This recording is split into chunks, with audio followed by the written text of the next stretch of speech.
do for a workout today? Well, it was a quick workout because I had to get back so we could record. Because I got people hitting me up saying, "When's the next one coming out? When's the next one coming out?" They don't get it, bro. They don't get that we're busy. But so I had to get a quick one because you're an hour ahead and it's a little later there.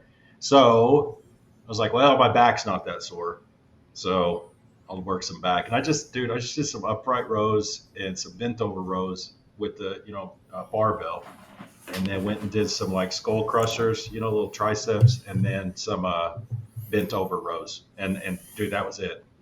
And it got a good sweat in about 45 minutes, and that's really all you need. But here's the deal, man. I don't know if y'all have heard me complaining like a little schoolgirl about this tendon or something in my bicep right here. It's just I don't know what's wrong with it. It's not to the point where I need to go to the doctor or anything, but I don't think. But it's to the point where like literally, I got little spaghetti arms, so it's really easy to tell when one's getting bigger than the other. And for the first time in my life, dude, my left arm is getting a little bigger than my right because I'm favoring that bicep on almost every exercise. So I think for the next couple of weeks, man, I may just focus on, a little cardio, man, just go on some hikes and, hit the 3, 12, 30 thing and, hit it. But I don't know. You said, I know you said you packed your meals. You're on the road, obviously, for those of you on YouTube. That's not Josh's office. But you packed your meals and you sent us a picture. I was like, damn, man, that's squared away. But I didn't know how the gym was, or are you able to stick with it?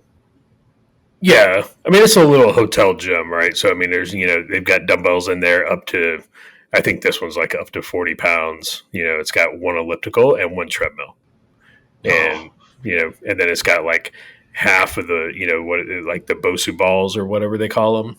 It's yeah. got one of those, and like that's it. And and a little shitty water cooler, and some towels, but which is fine because I mean at the end of the day, you know you can get done what you need to get done, with just body weight. So I've been repping out some push-ups and stuff like that, and then the dumbbell stuff. I mean, you do enough reps. I don't care how heavy, how light that dumbbell is. You start doing a whole bunch of reps, then you just like, okay, I'm going to start out with the 40s and just work my way down, to the light ones, a bunch of reps. So you can get done what you need to get done. Been trying to do it early in the morning when I wake up. You get it done. But I tell you, the meals. So I went to this place where I live. It's called Clean Eats, and they've got locations, everywhere. It's not just where I live. And they have these pre-made meals. You can pick them, and they've got all sorts of different recipes and everything. But the label, on the meal, it breaks down what it is, what's in there, and then it breaks down all your macros. All right, it breaks down your Oh, protein, wow. your carb. Yep, it breaks down how many grams of protein, how many grams of carbs, and how many grams of fat are in each one. So even by that, you can kind of pick and choose what you want. I mean, some are higher than others, and then it has the calories, how many calories are on there as well. I think the highest caloric one was like 550 calories. Oh, man. And so I've been able to, by doing that, I do that, I packed them in the ice chest and, put a bunch of freezer packs in there. And, when I got to my hotel, threw them in the freezer, and I pull one out, pop it in the microwave for 4 minutes, and it's good to go. And, So it's all, are they good? Are they good? yeah, some of them are pretty good. The breakfast ones are really good because, me personally, I think it's really hard to mess up breakfast. Yeah. It can be done, but it's hard. Uh, those were really good. Some of the dinners have been very good. I have had one. There was one that was orange chicken, right? And I love orange chicken. Uh, that orange chicken one, man, that one fell a little short. So yeah. So no, dude, they were good, and it's all natural. It's all natural ingredients. They don't, they might have like, I had one that was like pulled pork and it had a touch of barbecue sauce in it, but other than that, it's you've got a meat, a protein, a meat, a protein. You have a protein, you have a carb in there, and you have some vegetables. And those Yeah. vegetables, yeah, man. And the vegetables for like the breakfast, even the breakfast has vegetables, and it's all like red, orange, and yellow onions, with an omelet, in there and stuff like that. So I think I'm gonna look at doing that when I, Hmm. when I travel, That's a good idea. because So, quick question. So, for how many meals did you get? Two questions. How many meals did you get total? Like how many did you get? 13. 13. How much was that? It was with tip, I think $91. You know, you do the. I mean, it sounds like a lot, but do the math on that, and that's really not that bad, man. That's No, really not that bad. no. I mean, you think about when you go out. You go out. You go out to a restaurant. Let's say you do fast food, right? You do that 3 times a day. That's what you say. You're going to drop $15 on you per day, or $15 a meal times breakfast, lunch, dinner. That's $45 a day. Yeah. Now, if you're gone, you're doing that. You're gone for you have a travel day on each end, so you have 6 dinners alone, just 6 dinners alone. I mean, dude, you're $90 for meals all week. Come on. Well, I always try to pick a hotel that has a kitchenette when I'm on the road, like you are Yep. right now, and I'll go to the grocery store and get. There's not much variety in what I get, though. I get enough stuff, and Diego and Dina and Jesse, if he still listens, will know exactly what I make. I'm not going to tell the audience. I'll save that for another. But I make the same thing every night, one of two things, and I get enough for 5 days or 10 days or how many ever I'm going to be there. Because what the hell, I'm on the road. I know what I like, and I guarantee you, I spend more than $91. Even the grocery store picking it up to cook in my room. I mean, so it's called what? It's called Clean Eats, and so it's Okay. spelled the Eats is spelled EATZ. Okay. Hold on, I was I've about to got look it their up. I've got their menu right here. I don't know if Clean Eats. any Okay. Clean Eats. That's not bad. No, it's not bad at all. Like I said, $91, and the other good thing about it is the dishes that they come in, the little Tupperware type containers. It's portion controlled, right? Because you can only fit so much in there, and it's definitely less than I would put on my plate at home. So, Yeah. you know, I think it's a good deal. I like it. It's the first time I've really done it because generally speaking, I'm like you. I've always tried to pick a hotel with a kitchen. I was like, I'll go to the grocery store when I get in, Yeah. and pick up some stuff. But I pick up some BS. Like I'm going to have cereal for breakfast. I'll pick up a gallon of milk and cereal, so I can have some cereal for breakfast. The hotel breakfasts, I can't do them anymore. I just can't. I can't Yeah. do them. The powdered eggs, the rubbery sausage, the soggy bacon. I can't do it. So you Dude, know, the breakfast one of the best Marriotts, one of the best affordable Marriotts, because you got your JWs and stuff like that. They're high end, but there's a really great Marriott. Diego will know the one I'm talking about in Odessa, Texas. It's the only good thing in Odessa, but they have a breakfast. It's not bad, but I call it all you can eat bacon, and the bacon is good. And dude, I eat one or two platefuls of bacon when I go to that hotel. I love it. But holy so moly! speaking of orange chicken, I mentioned Diego a lot because he was giving me a hard time about us not recording, and he was also giving me a hard time about saying in the last one or the one before that. I don't even know if Diego listens anymore. Boy, he took that real personal. But speaking of orange chicken, Diego must obviously he never watched on YouTube because he did not realize until 2 episodes ago or 1 episode ago I was saying, hey Roger, being Asian as you are, and Diego's like, what? Roger's Asian? And then he actually got to Oh meet Roger Lord! face to face and didn't realize Roger was. Oh, So in other words, Roger oh, Roger talks like a white guy. He talks like a white dude. But he does.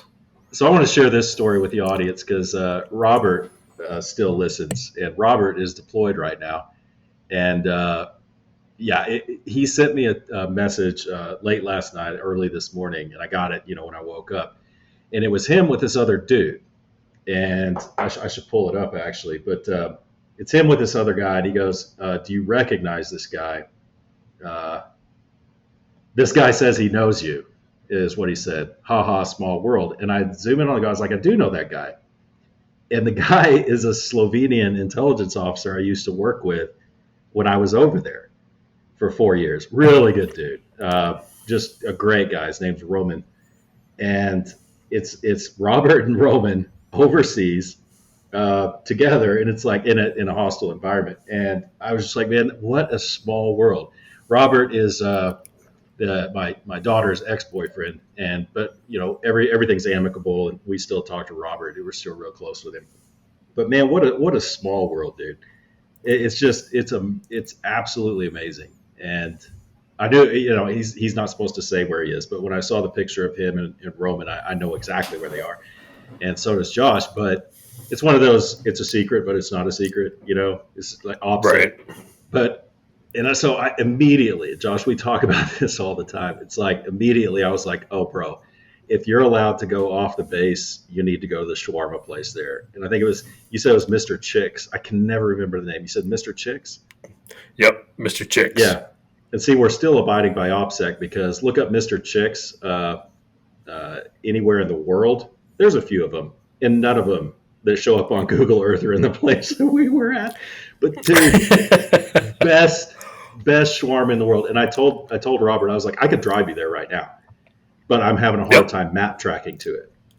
It's one of those things where it's like muscle memory to drive there, but map tracking to it would probably take me quite a while to do that. But anyway, you remember that place, man? God, it was so good.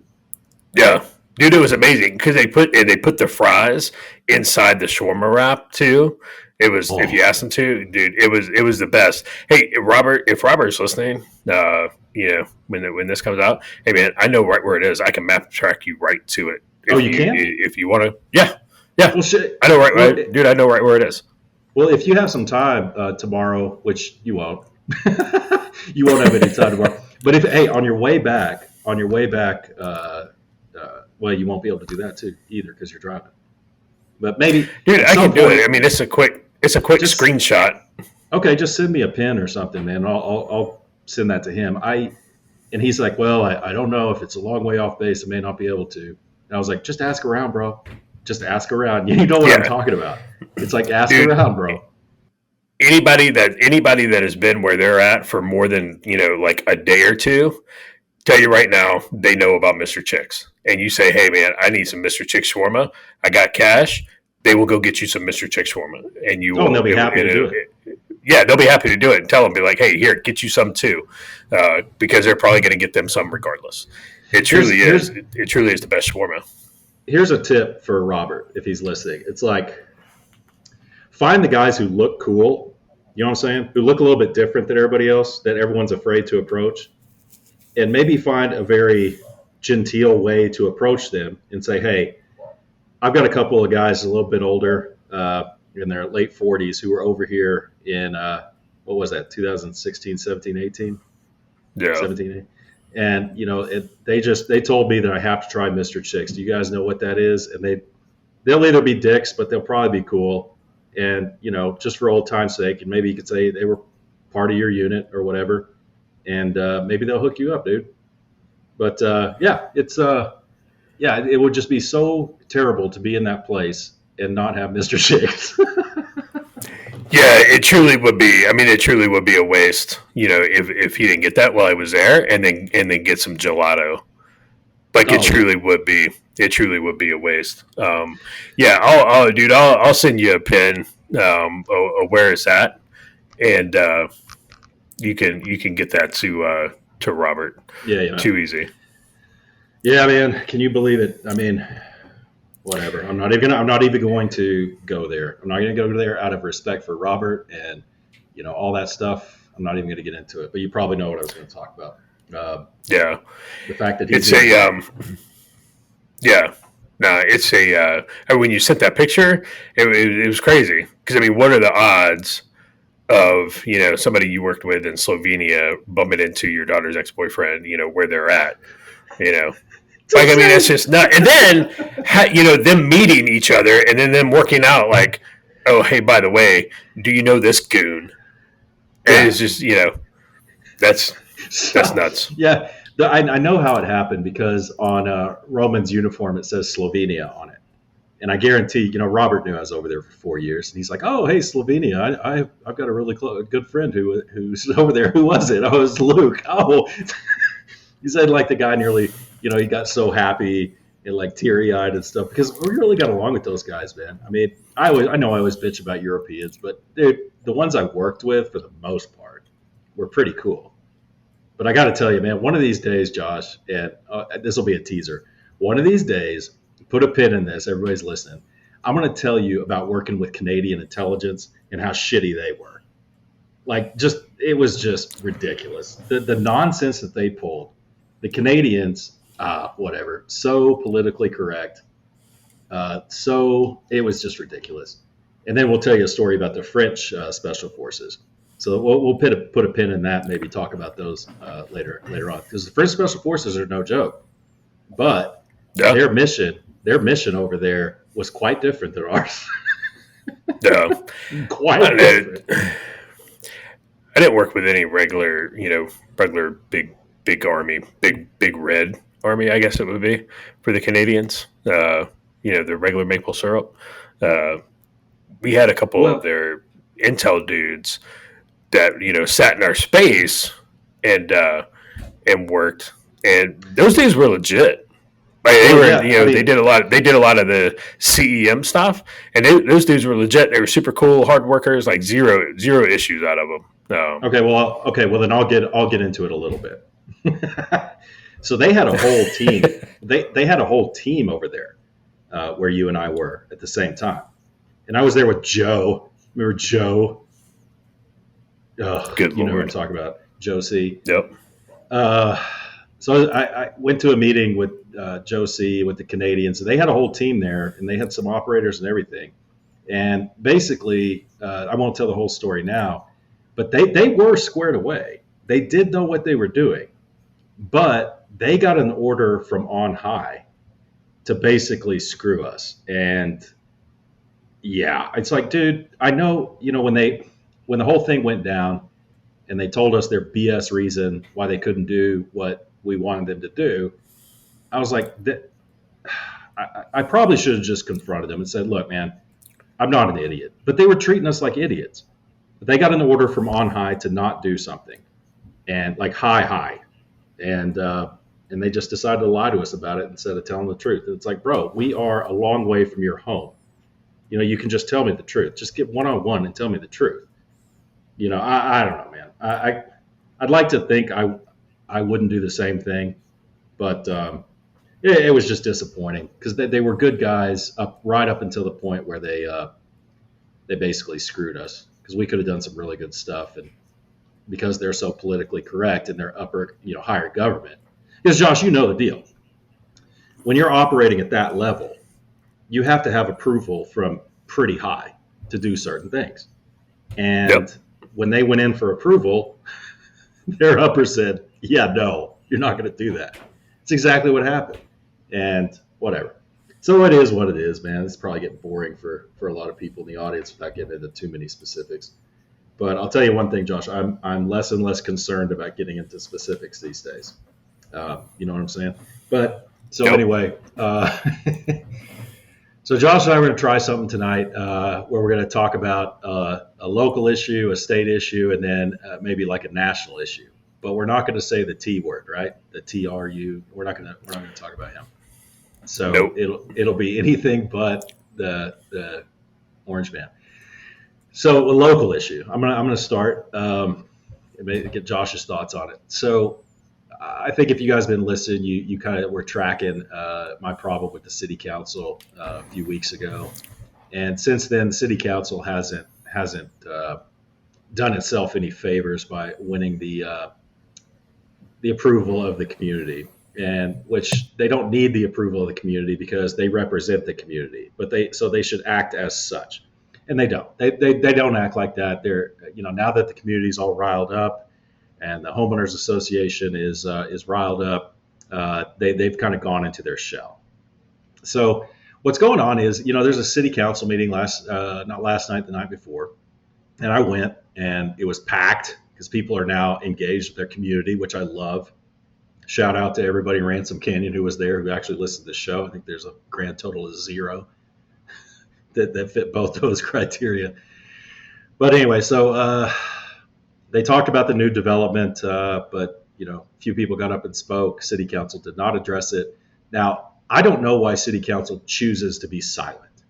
I don't understand that. Do they not want to get into legal trouble? What's the deal? You can speak to the community. You don't have to, but you can if you want to. They decided not to. So here's the point. It's getting kind of boring for people who don't live in Ransom Canyon.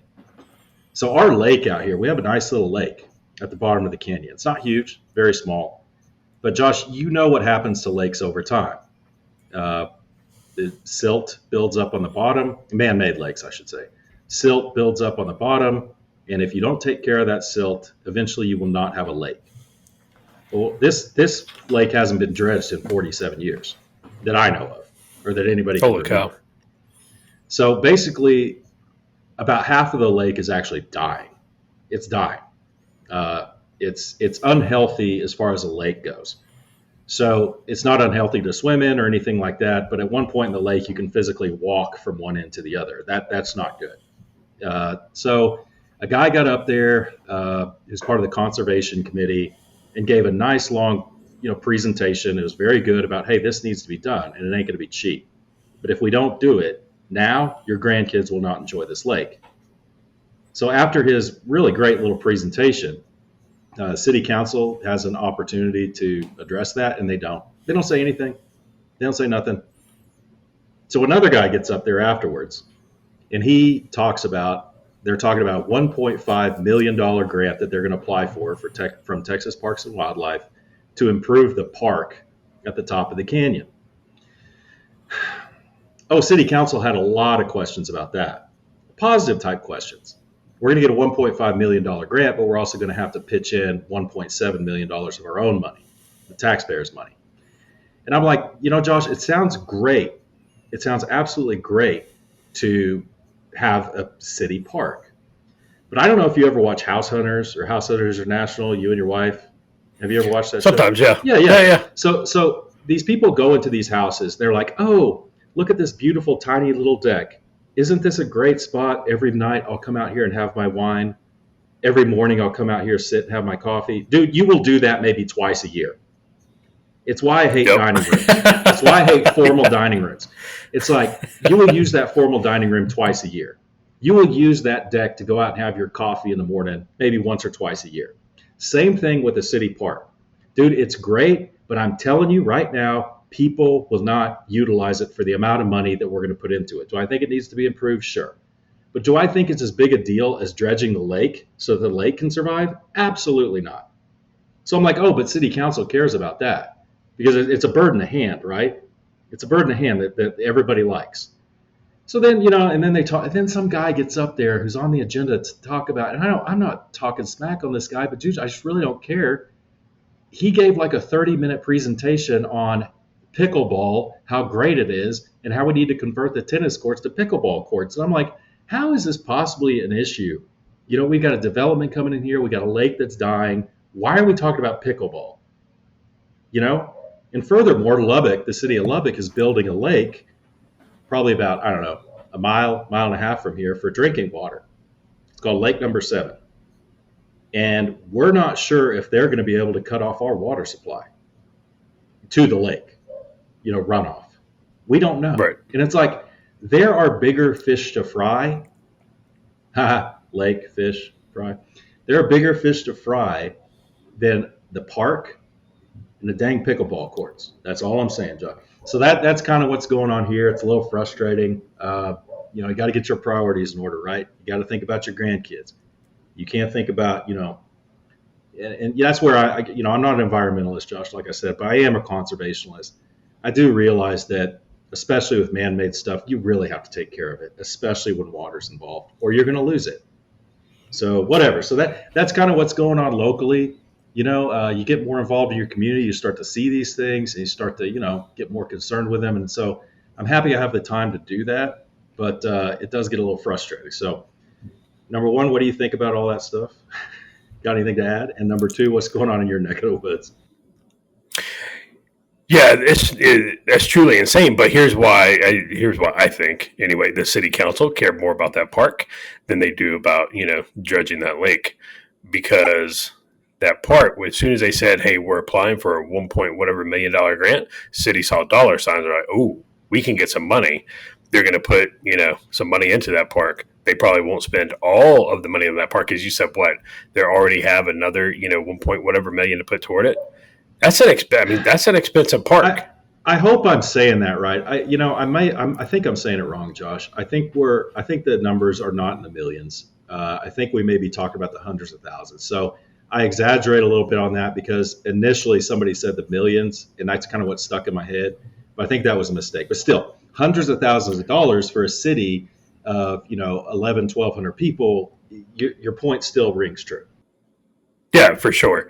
So, but yeah, they see dollar signs. Oh, because we can get that money. It's like what Louisiana did with the lottery, right? So Louisiana said, "Hey, we want the lottery here, so we can put it towards schools and roads. That money is going to go towards schools and roads." All right, and everybody voted on it. Everybody was like, "All right, fine. Let's get our schools and roads taken care of." Well, as soon as everybody voted to approve the state lottery, Louisiana passed a law that allows them to reappropriate funds for schools and roads. If you drive through I-10 in Louisiana, it is one of the worst. And granted, yes, I know it's federal, it's an interstate, but even other roads, you go into Lafayette and other places, the roads are atrocious. None of the money goes toward roads anymore because they pass that. They're like, "Oh yeah, everybody wants the lottery because we can make our schools and roads better. Oh look, we're just going to go ahead and move these funds from schools and roads and go do something else with them." It's a story as old as time when it comes to that. But yeah, man-made lakes, you have to maintain them. Those require a lot of care and feeding to to remain viable. And a lot of folks don't know. Is there any lake in Texas that's not man-made? There's one. I don't think it's Lake Allen. Somebody just told me this not long ago, and it's not Lake Allen, Henry. That's not it. But there is one, and I can't remember which one it is. I think it was our listener, Chris, if he still listens. I think, yeah, there is one. I know there's one. But yes, the majority are, in fact, almost all are man-made. Yeah. So, there's a lot of care and feeding that has to happen to all of the lakes in Texas, not just the one, where you live, but they do. You have to maintain them. You have to, care and feed them. That goes for man-made lakes anywhere. So I do like the pickleball, the fact that somebody was able to, tie up 30 minutes of the people's time with, with pickleball, we should convert the candidates. The guy's a nice guy. This is why I hate it, but the guy's a nice guy. He went through the proper procedure to get on city council agenda to speak to the public with basically unlimited time. And he's a nice guy, but I'm just like, good Lord. He went into the history of pickleball, Josh. He went into the history of it, and he's like, 9 million people play pickleball. And I'm like, ugh, geez. I don't know. I thought pickleball was big 6 years ago or 7 years ago. I didn't realize it's like, I thought it was on its way out, but yeah, I don't know. Whatever, pickleball, No, it's caught on. So we have a park. There's a park where we live, and they have converted. Well, I say converted. They just painted the pickleball lines on top of the tennis courts, and so it's one of those like, hey, if somebody gets there before you do, and they want to play tennis, they play tennis. If somebody gets there, they want to play pickleball, they play pickleball. Okay, go ahead. Sorry. It's no. What you got? Oh, I was going to say, because I hate this. I should know more about this stuff, but apparently there are a number of natural lakes in Texas, but the big ones are the Sabine Lake, Green Lake, Cotto Lake, Natural Dam Lake, and Big Lake. And but a lot of them are just playas. They're usually dry anyway. But apparently those still count as lakes. There are a few, but I do know, based on what Chris was telling me, yeah, they're compared to the man-made lakes, there are very few natural lakes. So sorry to cut you off on your little pickleball rant there. But the last thing we need to do is talk about freaking pickleball because I'm tired of hearing about it. So pickleball, right? So we played pickleball. the wife signed us up for pickleball lessons, and it's, you know what, we went to some, played some. It's fun, right? It's fun, and if the kids are like, hey, I want to play that, that's fun because it doesn't take well, it takes skill, but not, you're not splitting atoms. And so the kids find, the kids are like, oh no, this is kind of fun. So it gets the kids out, gets them out of the house, to go do something outside, physical activity. I thought it was fun. I had a good time. I don't know that, and I don't think that it's worth tying up 30 minutes of the city council's time to brief them on pickleball. I mean, that's pretty ridiculous because, like you said, there are other fish to fry, bigger fish to fry where you live, and that would be absurd anywhere, unless you're in like a 50 and over like retirement community, and you just don't have anything else to talk about there. But Well, when you got we real are problems, we are the people. What I noticed is, and this is what Roger, and I have talked about, is the majority. I'd say 80% of the people who are engaged with the city right now, city council meetings and trying to organize and things like that. The majority are retirees, dude. I mean, 80%. There are a few, and those younger people who are there are very involved and very energetic. But the simple fact is, and correct me if I'm wrong, that the only people who have time to do that kind of stuff are old people or rich people, you know? yeah, And that's just a shame, that we're so busy nowadays that, it's just really difficult to get there. I guess it's a combination, busy and just maybe don't care, not engaged. What difference can I make? yeah, there's definitely that. It's probably a little bit of both. People are busy, even if they do care, they're too busy, and at some point you got to prioritize some stuff. And I think and maybe we don't. I don't know. I think we overextend ourselves too much. Because especially people that are wired like us, because you got folks hitting you up, hey, can you help me, what do you think, do you got some time to talk to me about this? Yep, sure do. Because you don't want to say no, and then it's, well, I got to get this done, at the house. Oh, maybe, we got, kids something, or another, and I got to go do this over here. And I don't know that we've gotten worse at saying no to things and just cutting off and saying, okay, I need to protect some time on the calendar. That white space is not meant to fill all the time, right? You have to have some white space on the calendar, and that white space needs to be protected and guarded. I think we do a bad job. I say we, people just kind of wired like us do a bad job because we look at it and we say, no, I can accomplish something else there. I can get something else done there. So let me go ahead and fill that white space. And then, you kind of get task saturated and you realize that you're overextended.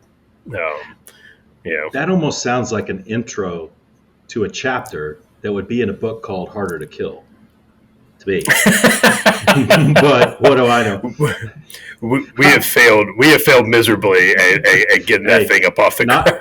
Not necessarily, dude. I think what we said back in the day is we're going to have it done by September. I think that's what we said, and we still got some time.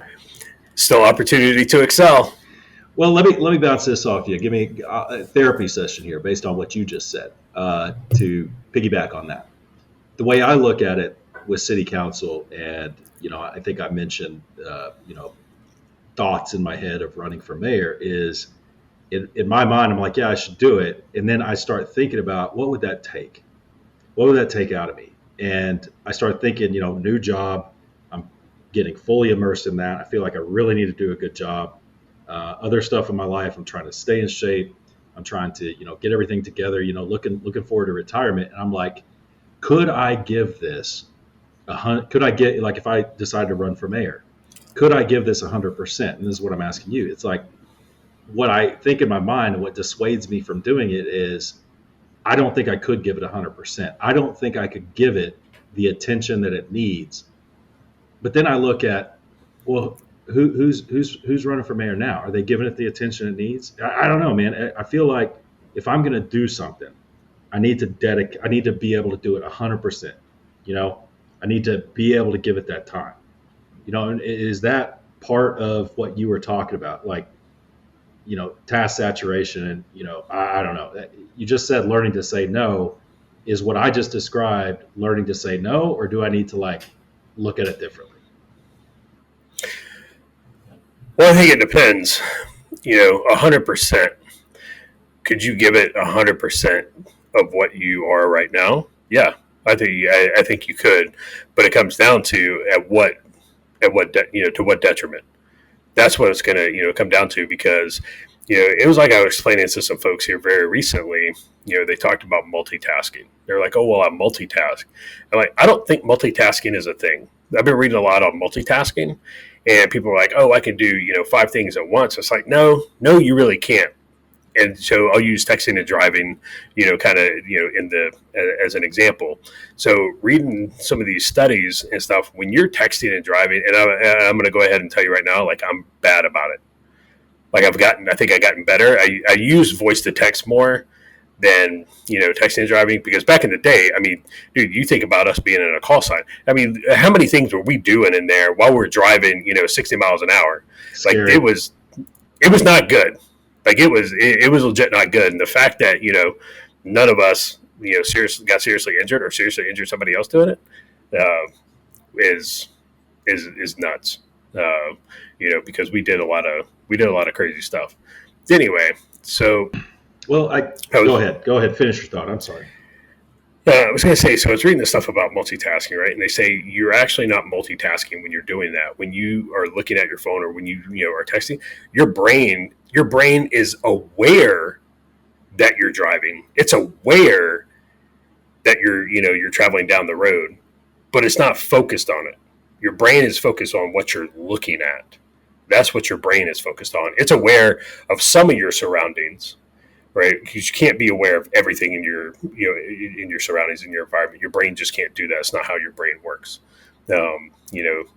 But so could you give it 100%? Yeah, and you would, because you're that type of person.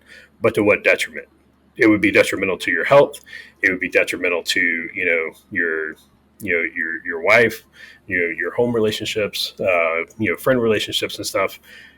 Because go back and look at it, and I had to remind myself of this as well. So when I retired, I started to look at a job in Afghanistan, because that job in Afghanistan paid a ridiculous amount of money. Like, I could have went to work for 11 months and paid off my house, and and other things. So, but I was looking at it, and I was just looking at that salary, and I was like, I can do this. I know I can do the job. I just did it for 22 years. Like, I have no doubt I can do it. But then, talking to the wife, stuff like that, she's like, why did you retire? Like, why did you retire? Right. And I said, because I was tired of being gone all the time. Like, it was impacting, home life. Like, I needed to be here more with the kids, and everything like that. And she's like, so why are you looking at a job that's going to take you away for a year? And I was like, oh, you know what? That's a great point. Yeah, you're right. So, for you, okay, why did you transition into this new role? Right? What were some of the reasons? That might have been the reason, but what were some of the reasons? Now, why would you go seek another role that is, contrary to the reasons of why you went into this one? So, yeah, and I'm not saying I won't do it, but you're right. That's something. It's a bandwidth issue, right? And something will fall off. Yep. Whether that's physical fitness, let's be honest, the mayor job here is not like the mayor of a town of even 300,000 people, like the mayor of Lubbock, or Amarillo.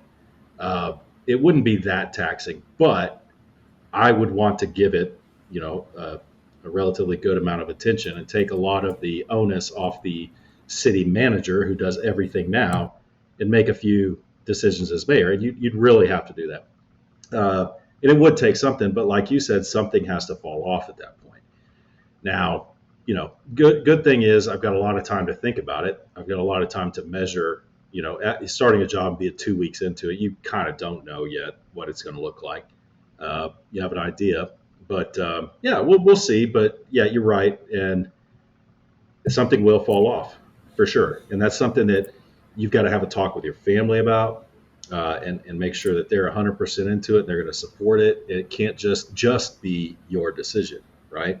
I Correct. mean, yeah, I mean, so yeah, we'll see, but it's just one of those things. You have to weigh it out, and you know, but I do have that option now. In another type of job, now I can run for political office. So couldn't do that before Hatch Act. But that's a little misleading because I think that the mayor here is a nonpartisan position, so it doesn't matter. You can run for a nonpartisan position under the provisions of the Hatch Act, but it's always up to the lawyers. It's always up to your boss in the Yep. government. So, and I have a friend actually. I'm not going to call him out by name. He knows he's listening, and he'll know what I'm talking about.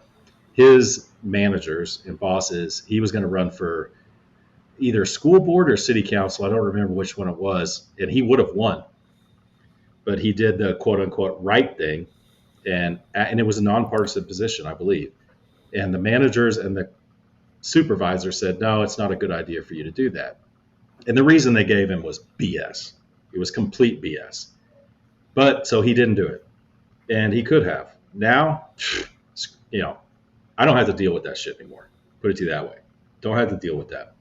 I can be a lot more outspoken, but at the same time, you and Roger have dealt with issues. The cancel culture these days. Oh man, you find yourself in big trouble in short order.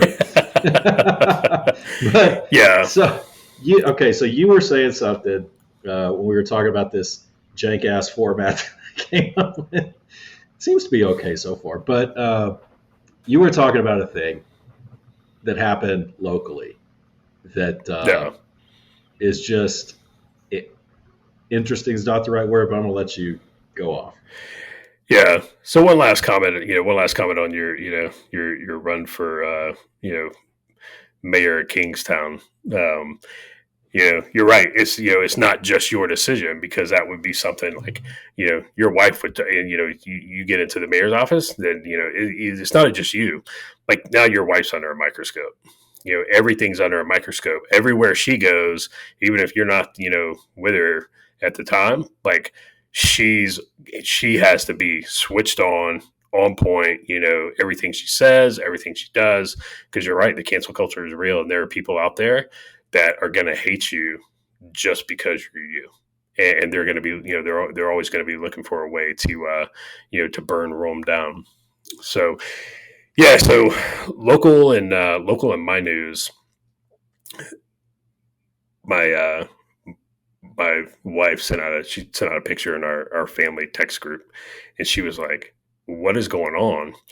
So one of our two of our kids, one of their middle school teachers just got arrested for indecencies with a minor, sexual battery, and there was some child pornography involved, I believe, in charge. And what's crazy is, like, I've dealt with this guy, I've talked to this guy. During COVID, he was not the best teacher out there. Like, I had to jump on one of my kids' Zoom classes when they were working from home, because this guy was not responding to emails. My daughter's like, hey, I have questions on this math and stuff like that, and it was like, well, okay, well, email your teacher, that's what they said to do.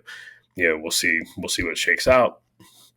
And it turns around, and like, he didn't email her back for like a week and a half. And I was like, I was sending him emails. My wife sent him like, what's going on? Like, we talked about it on the podcast, at the time. I remember like, that, hey, dude. I remember these teachers have to be responsive. If this is what we're going to do, you got to be responsive, because kids can't, be, waiting a week and a half to turn in a piece of work. And anyway, so when, like, all the kids log on and everybody's, little Johnny's, up on Zoom, and it's, I'm just sitting there, right, in the Hollywood Squares, just my mean mug amongst all these kids. And like, he gets on there and he's like, oh, I was like, hey, yeah, so I'm so-and-so's dad. She sent you an email a little over a week ago. I'm going to need you to respond to that and help her as her teacher. And after that fixed the issue for a little while. But anyway, yeah. And so this pops up, no idea, but there was no indicator, no clue before this, and it's just one. It's absolutely insane, and we always say, hey, everybody's innocent until they're proven guilty in a court of law. But generally speaking, especially where I live, the DA, they don't bring cases, they don't issue, they don't bring charges against somebody unless they know they can get it. That's just kind of one of the things that goes here. And this one, they arrest they arrest them, and they said that the evidence, the preponderance of evidence is overwhelming. And so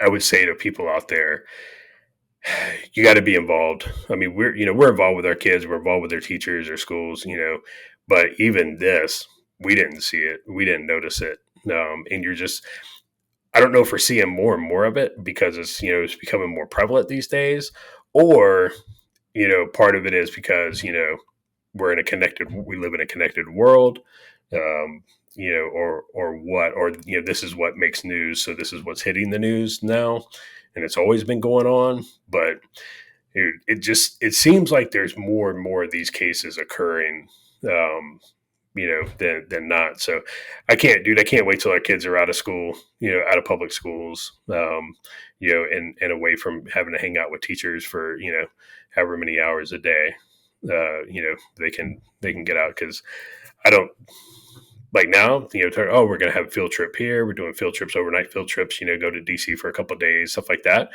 I'm like, you know what? I'm chaperoning, because I'm to the point where I don't trust any of them at all. And I know that's terrible, because I know there's some good ones out there. But I just don't, especially not when it comes to my kids. It's the bad ones, the bad ones that give the good ones, because the preponderance of them, I am convinced, because we've got a lot of actual teachers who listen to this podcast, teachers and coaches, and we trash on teachers quite a bit, and it's a shame, because the bad ones really do make it hard on the good ones. It's pathetic. But so is it happening more often now than it did? I don't know. That's a tough one. And that's a deep one. So a few of the people that listen to this podcast, we had a friend who does not listen. Growing up, we knew his dad, we knew his mom. His kid was a little bit different than the rest of us, but he was still one of our buddies, so to speak. And I think it was after college. I think it was actually in the Army, when it came out that his dad, had been indicted on multiple counts of indecency with a child, everything you just described. And apparently it had been going on for a long time. The guy's wife ran a in-home daycare type thing. You know what I'm saying? Like, people would bring their kids. Oh, geez. Yeah. Yeah.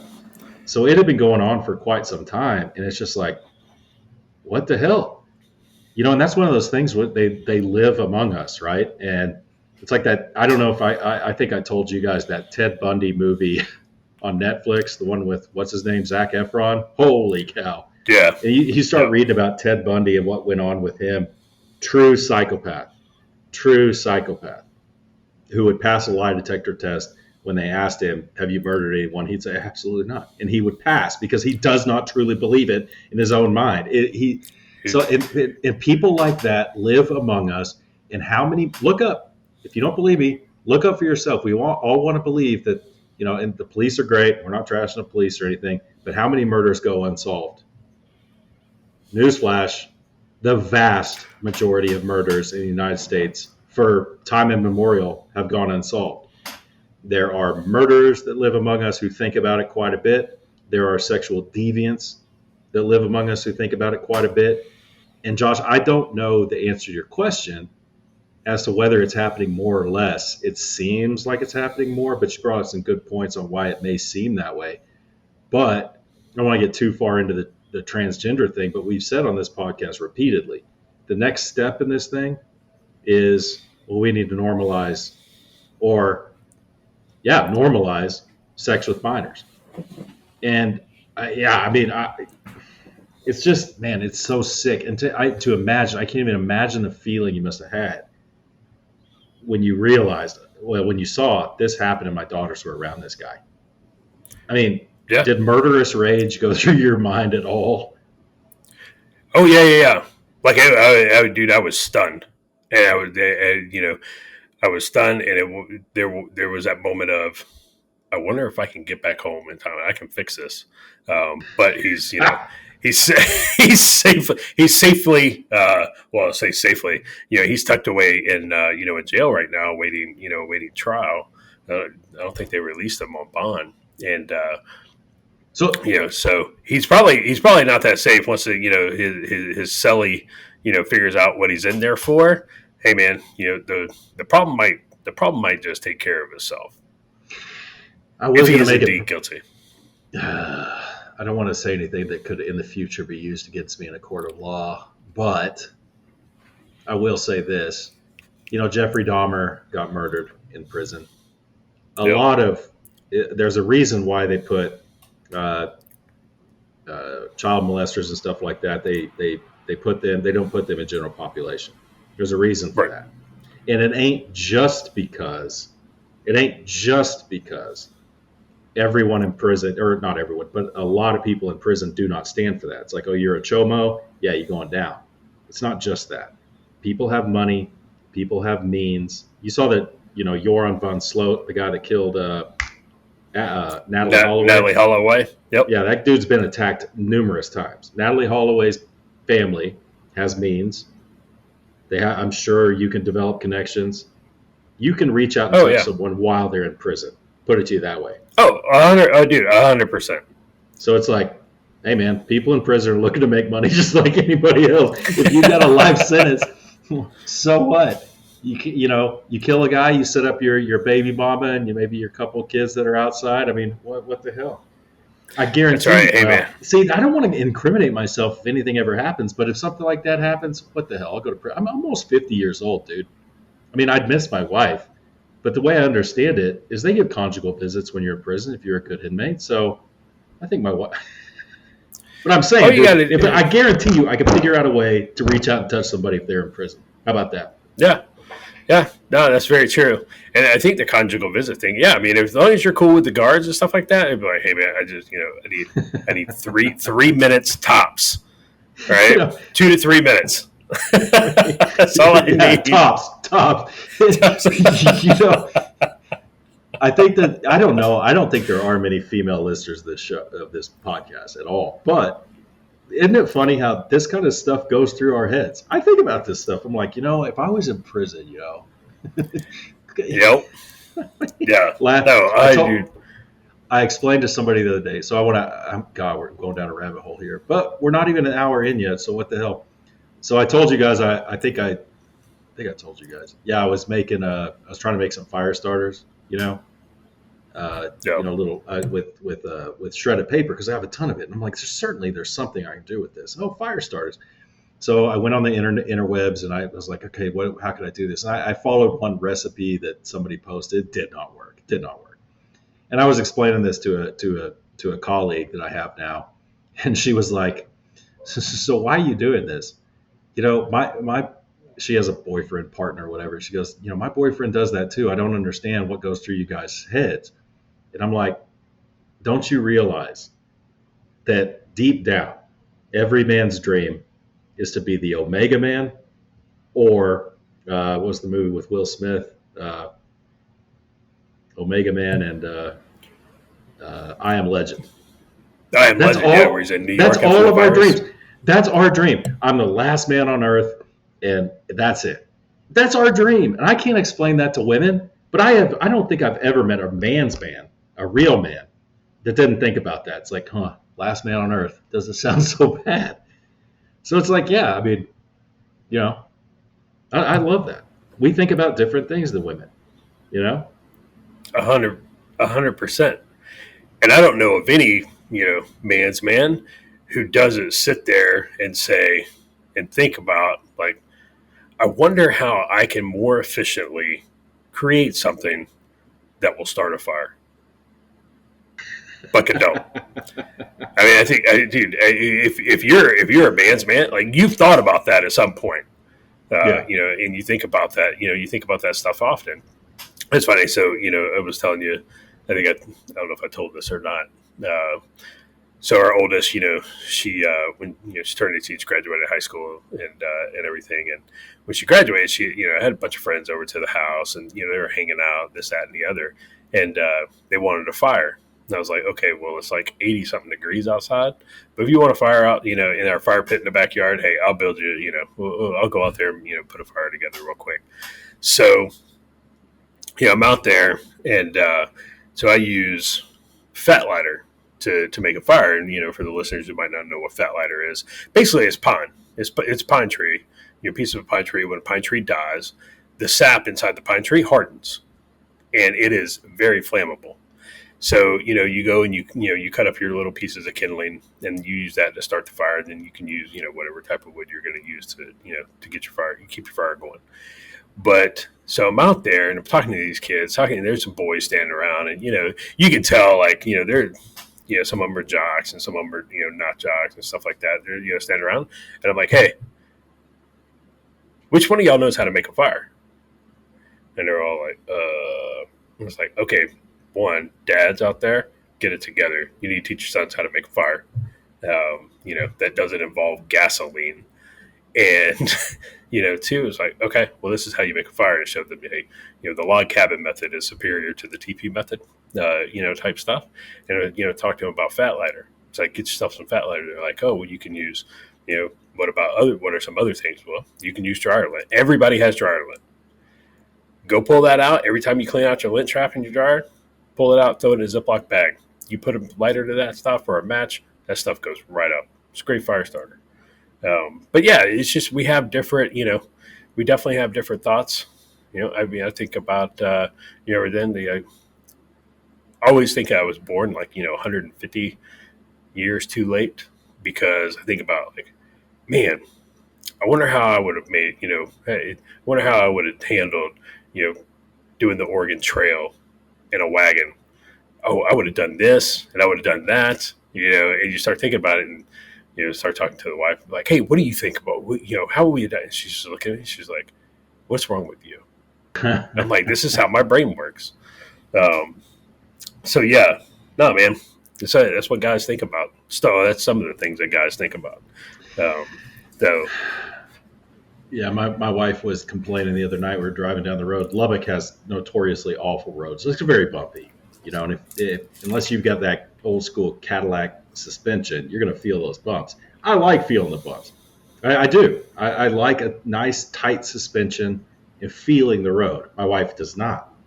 She was like, this road, and I'm like, you would have never made it in the 1883 days. You would have never made it.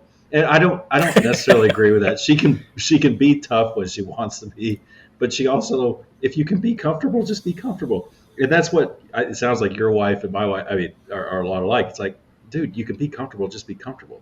Why we're not in 1883. We're not Tim McGraw and Faith Hill, taking our daughter through Indian country. Yeah. Chill out, bro. And we're like, no, it's going to be that way. That's why we also have apocalypse fantasies. Well, it's like, no, you don't understand. Yes. It's going to be that way. That's why I moved next to a lake of plenty of drinking water. It's like they're looking at us. That's right, bro. No.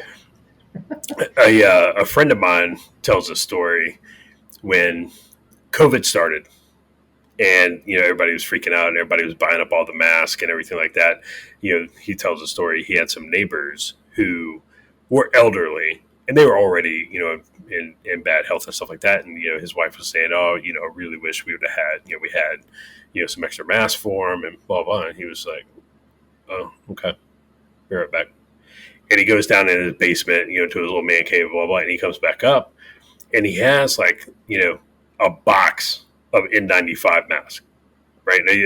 However many come in a box, it's like 100 or so. And she starts asking him, where did you get those? And this is when you couldn't find N95 masks. She goes, she's like, where did you get those? I was like, well, it's in my stuff downstairs. She's like, what stuff? And he's like, the stuff you're always complaining about that I buy when I talk about, hey, there's going to come a day when we're going to need this stuff. Like something's going to happen, talking about kind of like the apocalypse type, scenarios. And we're going to need this stuff. And she just, he said, you can see the look on her face because she knew right then, I am never going to hear the end of this.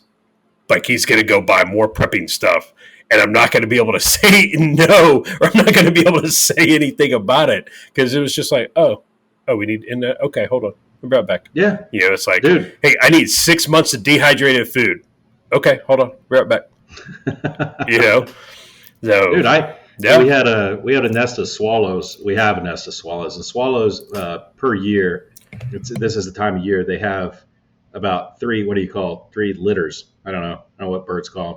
They lay their eggs 3 times, and the chicks hatch, and they learn to. So we have this cat who loves to kill those things if they decide to jump out of the nest and they can't quite fly, right? So, and my wife, it just kills her. I'm like, sweet, it's the circle of life. That weak ass bird couldn't fly. God meant for that bird to die because you know what else is a creation of God? Our cat Grumpy, who's an assassin. So you know what?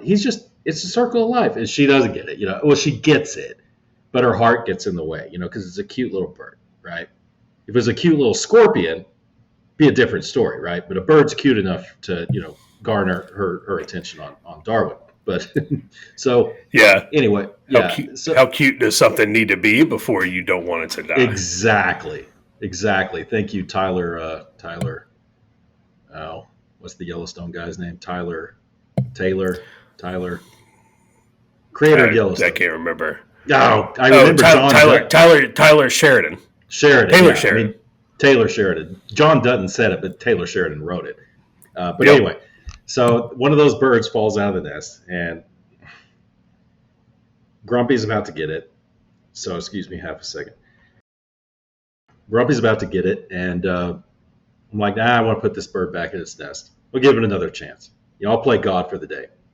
But you're not supposed to touch birds, right, with your human hands. Right. Otherwise, the mother will reject it and push it out of the nest anyway. So what do? I go down to the basement in the 3 boxes of the stuff my wife hates, and I pull out my sterile surgical gloves, a whole box of those things, which there are 500 of those things in there. I get my surgical. So what are you ever going to need those for, Luke? Well, here we go. So I went and picked up the bird, put it back in the nest. You know what happened? It fell back out of the nest, and Grumpy killed it and ate its head. So whatever. Oh. But, hey, the surgical gloves. There you go. So some of this stuff I don't want to get into a prepper episode, but some of the stuff I've been picking up lately, this super sheet that would be super valuable. Hydrogen. Every time I go to Costco, I pick some up. Hydrogen peroxide and isopropyl alcohol. Man, think about it, bro. Dope. People are going to trade me so many 223 rounds for that. It's going to be ridiculous. That and chlorine tabs, chlorine and iodine tabs. I was about to say iodine tabs for sure. Yeah. Now, hey man, now you're vindicated. You have been vindicated. Yeah, but I still got 499 pairs of surgical gloves. So. That's a lot of little birds falling out of nests. But it's like, dude, I had the opportunity to requisition a giant thing of surgical gloves, and I'm like, dude, you never know. The next pandemic may be you have to wear surgical gloves, not a mask. Who knows? Yeah. Then there you go. You're all set. It's one of those things like, you should probably, take some out, throw them in a Ziploc bag or something. You should probably have some in your glove box. Have some of that because, especially when it comes to the vehicle stuff, you need something in there, especially surgical gloves, because you don't know what you're going to come up on. You don't know what's going to happen. So I tell you, we're going to Kansas. We are 10 minutes out from parking at the airport, and our middle daughter, she just, she didn't have anything to eat that morning. All she had was some Gatorade or something, or, water or something like that. And she has been prone to, getting car sick every once in a while. And, I'm not weaving in and out of traffic, but I'm getting us to the airport because I'm in airport dab mode at that point. So we're 10 minutes out from parking, and all I hear from the seat right behind me is blah, blah, blah, and she threw up. And I was just like, oh, first like, hey, are you okay? Are you feeling sick? What's going on? She's like, oh no, I fell off. I'm good now. She didn't have fever or anything crazy like that. But then it came down to, like, we're parking in the parking garage. It's July in North Carolina. And it's like, we've got to go meet our plane. Like, we got to go get on the plane. I don't have time to clean up the throw up that's going to sit here in this hot car for the next 6 days. And so, hey man, when I finally did, we got back, got in the car, and it wasn't as bad, as we thought it was going to be, but it wasn't great. And so we get home, but like now I'm going to go clean, I'm going to go clean up the floor mats and clean off the car and stuff like that. And I was like, oh, you know what I have in here? Some of those purple surgical gloves. I'm going to put those on, because I don't want to, whatever I'm touching, it's throw up and stuff. So I use them a lot, especially when I'm cleaning my guns and stuff like that. I ain't gonna lie, dude, I put on surgical gloves. I'm so tired of, having to scrub COP and carbon and stuff off my hands. So it's just like, dude, put on a pair of surgical gloves, clean your guns, do what you need to do, take them off, wash your hands, you're good. I thought you didn't have any guns. Well, before I lost them in that tragic boating accident. So I didn't think about that. But what I was reminded of is how whack it was in Europe. Whack. I grew up in the 80s and 90s. Man, when you went into the grocery store, you know what I heard? I heard this. Ben Shapiro said it. I might have said it in an episode a few ago. He said that, because Shapiro's show is big. He does analytics, all this stuff. And he said that they have noticed a drop-off when they look, because they look at who listens for how long, do they make it through the whole episode, what do they like, what do they not like.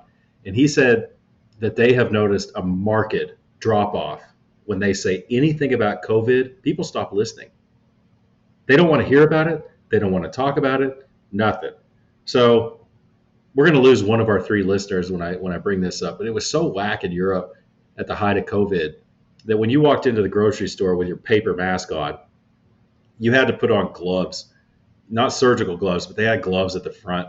You put on your gloves and you just, God, dude, it was so ridiculous. I'm so tired of that. So tired of it. Yeah. Tired of thinking about it. I think most people are tired of thinking about it because I think that we're tired of thinking about it. Our listener, Ted, which, by the way, have you asked Ted about his phosgene gas incident yet? No, dude, I haven't. I haven't had time. I haven't had time. I'm not even going to ruin it, but you've got tomorrow. You have to ask him. I did tell him when you texted me that. I said, Luke wants you to tell me this story. He was like, oh, he laughed. He's like, yeah. You need to hear that one. But it's classic. We haven't had time.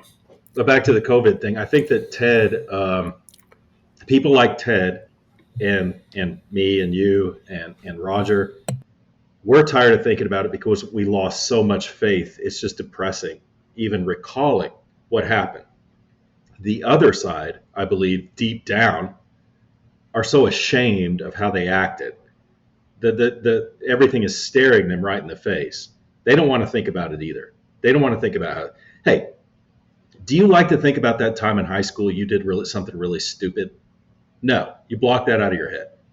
It's psychology. It's like, so yeah, everyone's tired of talking about it. Everyone's tired of thinking about it, but I do think it bears repeating from time to time how dumb everybody was. No, I do too. And I think it comes up, from time to time as well when, people are, people come back and say things like, well, we didn't know.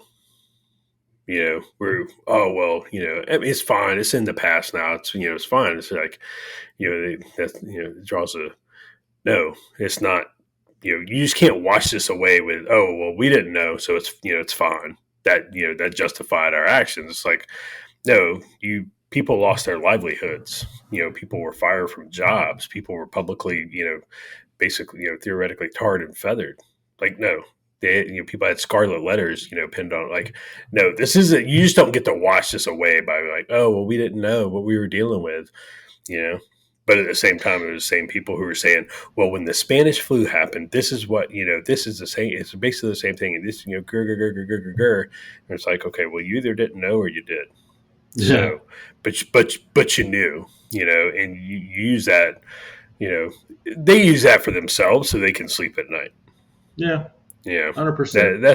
That's what that is. So yeah, COVID. I still see some people around here with masks, and I saw a couple people outside today, wear a mask, and to me, at this point, like whatever. Like I don't care. I am judging you, just so you know, and I know that's not very Christian of me, but I've been falling short lately anyway. So just go ahead and chalk that one up. I'll explain that one when I get there. If I'm lucky enough, and whatever. But it's ridiculous. Contrary to what you may think in your own head, you're not Jesus, Josh. You're not perfect. So you're allowed to fall short. So I don't know if you've been watching the news, Josh, but apparently it's really hot outside. No, I haven't been watching the news, but I know it's hot outside. Well, you said before we started, it was a little shocking to me. I was like, hey, Josh, what's going on in the news? And you're in it. It's like, dude, I don't know. I'm like, how do you not know? You're Josh. How do you not know? But yeah, apparently, it's blowing up all over the news. If you look on Twitter and all this stuff, it's so hot. It's like, yeah, bro, it's like late July. It's supposed to be hot. Honestly, Roger's a little different, dude. In Apache Junction, where he lives, it is hot, bro. It's been over 110 degrees for 19 days now. That's hot. It's been hot here. It's been over 100 for a few days. We dipped down into the 90s today. I think high of like 96 or 7. It's been hot, but it's like summer. It's hot, but it's not unbearable. And some moron on Twitter put out, it's 94 degrees. No human being. Did you see that one? I saw that one, and I just started laughing. I just started laughing because I was just like, they finna drag you. Yeah. It's like, it was something ridiculous. Like, it's 94 degrees outside consistently. No human being can survive in 94 degree weather without shade for longer than 15 minutes. I'm like, yeah. Literally, what rock have you been living under for your entire life? What are you not? So Here's the thing. It has been warm, though. It has been warm, and it's been consistently warm, at least in Texas, for a while. Back in early 2020, there was a huge snowstorm or ice storm that reached all the way down into Houston. And the power grid, I think we talked about it on this show. I think we talked about it. The power grid went down for a big majority of Texas, and it was an issue because, as we all know, cold every year globally kills far more people than heat. Far more. It's not even close. So when the grid goes down when it's cold, it's more of an issue than when it goes down when it's hot. But anyway, so it may be more uncomfortable, but you're not going to die of it most times, as long as you're in the shade when it's 110 degrees outside.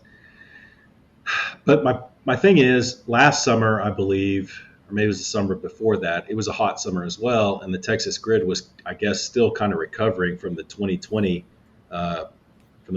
damage that happened because of that ice storm. And so there were some rolling blackouts, there were some brownouts in certain areas across Texas, and everybody was just dragging Governor Abbott and just saying, man, Texas is, and of course it was around the elections time, you remember that? And they're like, Abbott's not going to fix the grid. And your boy Beto was just like, I'm going to fix the Texas grid. Abbott's screwing it up. But I'm telling you, this summer, although it is summer, and I'm kind of pretty sure it's fairly normal for it to be hot, summer has been pretty taxing on the grid. There have been, that I've seen, 0 blackouts in Texas, 0 brownouts. So, I think the grid is holding up pretty well in Texas for as hot as they're saying it is. So, from a state point of view, I think we're doing pretty good on the grid right now. Now that I say that, man, knock wood, My desk's made out of wood. Hopefully, it doesn't go down, but grid's holding up right now. That's good. The company out there in Texas is ERCOT, right? Yeah, for most of Texas, it's ERCOT. Up here, part of Texas, a very small portion of Texas, is not in ERCOT, and we are not in ERCOT. We're transitioning to something else. Like, yeah, we were just talking about it today. It's a different name, but the majority of Texas is ERCOT. Yeah. Okay. Yeah. I saw that. I saw that silly tweet. Like nobody can live in 94-degree weather unless they're they're in the shade. I think back to everybody who died in Iraq and Afghanistan, when it got above 94 degrees, because I distinctly remember spending an August, a July and August in Baghdad, right next to a river. It should have been the Euphrates. Well, yeah, Euphrates and the Tigris both go to Baghdad, but it's like it was above 94 degrees there. And not only were we not in the shade, we were inside vehicles with no AC. We were, walking around for hours on end. I distinctly remember, was it hot? Yeah. Oh yeah, man, it was hot, but it was well above 94 degrees. We were there for the surge, and we were doing that stupid like clear hole build or whatever they called it, to where we just cordoned off a neighborhood and you cleared every single house, every single one. So there was nothing to be out there and clear 100 houses a day. Those Iraqis are like, what are you morons doing out in this heat right now? Yeah, they're like, bro, why are you out during the day? Like, why are you outside during the day? They'd say they were inside during the day because they're like, bro, it's really hot out there. I'm not doing it. And but we would grab the water hoses. If there was a water hose or any type of water in it, bro, and it would just be like, here, stand here. You pull your vest off, just soak me down, put that thing back on, and just all right, man. To the next, we're walking to the next house. But when you hear people are like, oh, it's 94 degrees, no human can survive. It's like people survive every day in 94-degree weather. It gets a lot hotter everywhere. And you know what? People are talking, oh, this is the hottest. Did you see the tweet? I forget who started it, but it got retweeted by, all of the usual suspects that it was like the hottest day in, 120,000 years. And I was like, okay. So I have some questions. The first question being, when did we start recording temperatures, daily temperatures? And when did we start recording? That's probably going to be based on when was the thermometer invented? I'm going to guess that it wasn't 120,000 years ago. It's like, oh, so you can tell us what it was on July 17th, 120,000 years ago.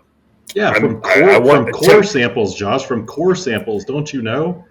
Right. Yeah. No, tell me more. I want to hear more on that. The hottest, do you know the hottest temperature ever recorded on Earth? No. 134 degrees. Death Valley? At a place called Furnace Creek. You know what year that was? I'm going to guess 1956. 1913. Oh, it's way off. 1913. So we do know that ever recorded on Earth.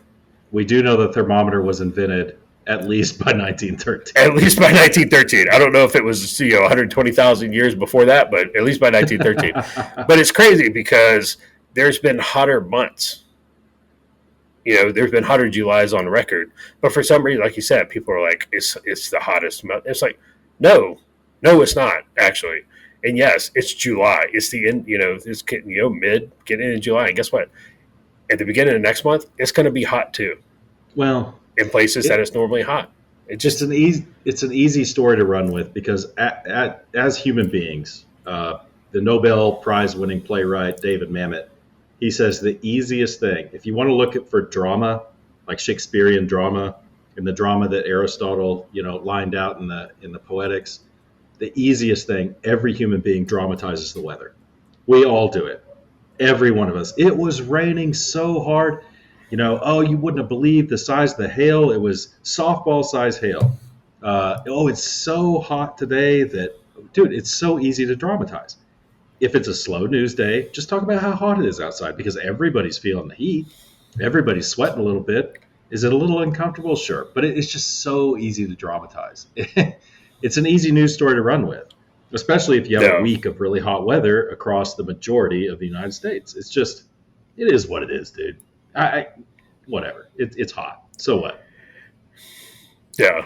Man, I don't understand it. And like you said, I get why they do it. For that reason that they got to push their agenda. But I'm just kind of curious: are the polar bears gone yet? Because I was told I was told they'd be gone by now. I was I told. was I I'm was just curious. promised. I felt like I was promised. You know how I feel about apex predators and panda bears. The panda bears aren't anywhere, but apex predators like polar bears and great whites, uh, anything like that, they can all burn in hell.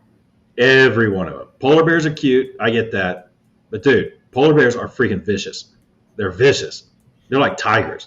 I mean, I don't know, man. If you had to go, if you if you had to, Jesus, if you had to go up against a polar bear or a tiger, it's like, okay, Josh, this is your death. You have a chance of survival. You have no gun. It's hand to hand.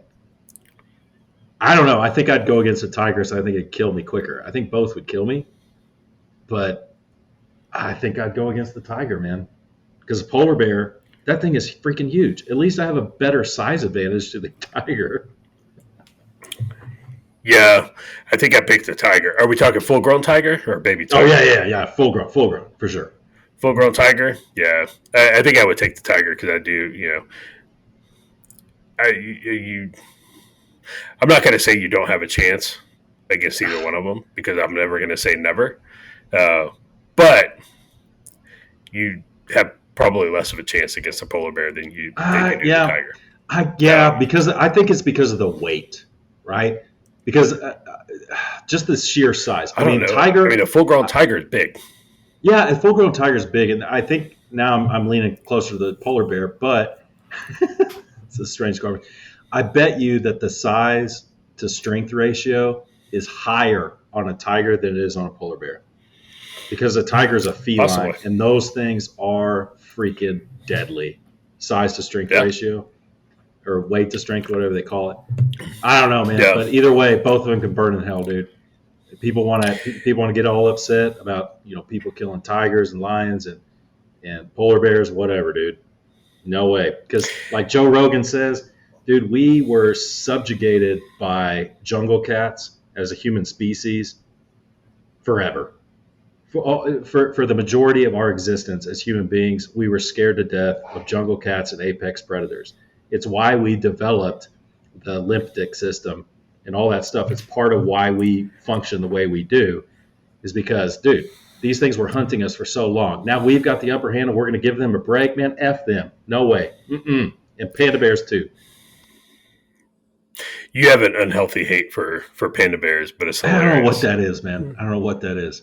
Like, because, dude, it's like he says in Fight Club, for every panda bear that wouldn't screw to save its species. It's like, dude, just, at least have sex Yeah. to save your species for anything. Maybe you don't enjoy it, but just save your species. Which, by the way, I think Yeah. humans are going that way. Yeah. No, it's probably it's probably true for sure. I think Did this you is. see the? I think this is throwing you off a little bit. My little rant. No. Did you see? Talking about the polar bears, did you see the guy who went?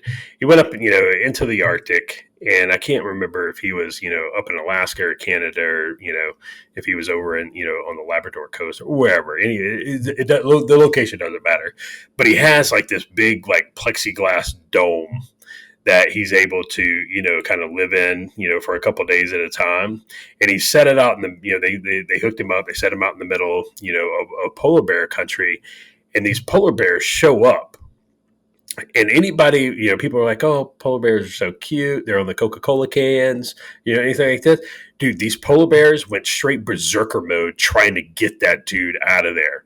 And at the end of it, even the guy was like, "Yeah, I've never seen a polar bear do that. Like it was a completely different animal than just walking around, cute stuff like that, bro. When it started going into berserker mode, trying to get that tasty human snack out of that thing, bro, it was a completely different animal. See, Absolutely, that's the it thing was is nuts. here's why great whites and sharks in general, like not sharks in general, the man-eater sharks, hammerheads, bull sharks, great whites. This is why I'm about to give you the reason why sharks are lower on my priority list to hunt to extinction than polar bears, is what you just said. Because the majority of the time, if you look at, because it's Shark Week, I haven't been watching any Shark Week, but isn't this topical?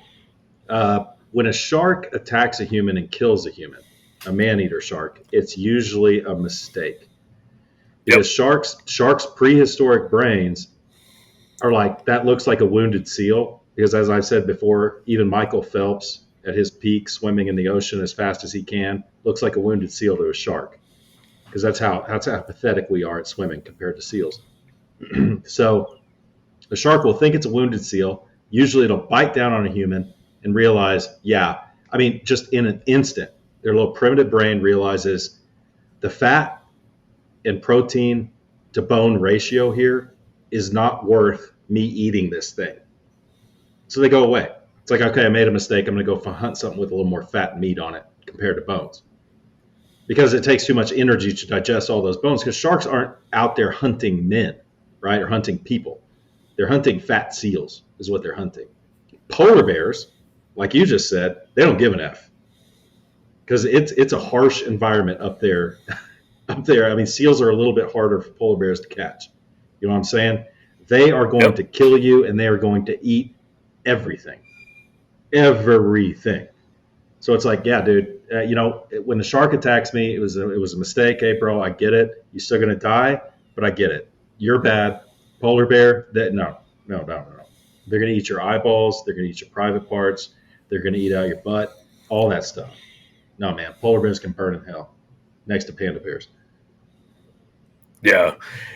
Yeah, the polar bear thing was pretty interesting. Watching the video and stuff like that, you're like, bro, that was legit. And and people come back and say, we started reading up on them a little bit, and they are more aggressive. They are the most aggressive bear because the saying goes, it's like, if it's brown, lay down. If it's black, fight back. If it's white, good night. That's that's the kind of thing. You ever heard that? No. That's that's kind of like the rule of thumb. If you get attacked by a bear, right? If it's brown lay down, you play dead because that brown bear it's gonna paw at you. Yeah, I mean it's still gonna scuff you up, but play dead because you're not gonna win that one.